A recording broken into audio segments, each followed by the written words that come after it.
He struggled to his side before pushing up onto his knees. Was that punishment for using the hairy shifter in your training? I grabbed his arm and hauled him to his feet. No, I was just distracted and didn't hear you creeping closer.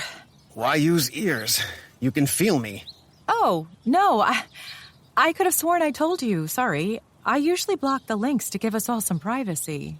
He braced his hands on his lower back and arched back, trying to stretch it out even though he couldn't feel the pain anymore. It gave me a little validation for my reaction to the stab wound. You've said you block it, yes. But since it's never been blocked, I assumed I was still on trial. I blinked at him for a moment. What do you mean it isn't blocked? I'm blocking it right now.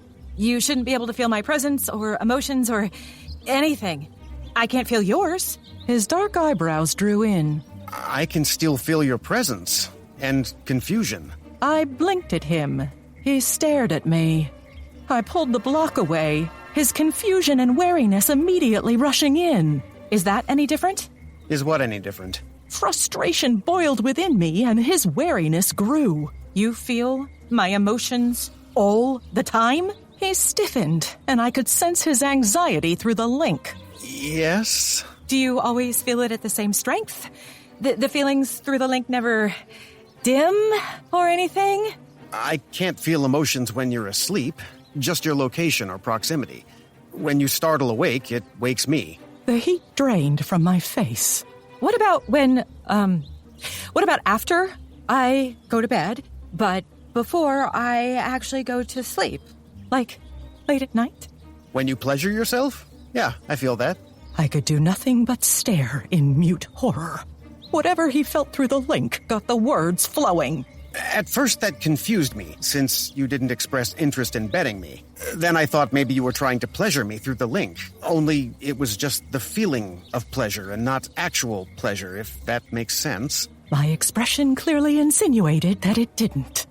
I could sense you were feeling pleasure, but it wasn't directly manifesting into my pleasure. So I finally realized the link was like a two-way radio, and each person controlled the volume from their side.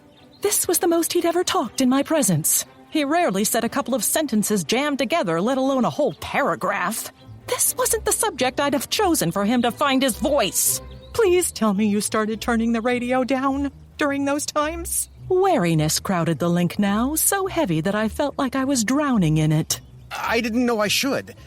Gargoyles are sexual beings. We share it freely. I thought... His words ceased at the shaking of my head, at the continued horror that was surely on my face. Not that he'd need the cue. He could apparently feel it.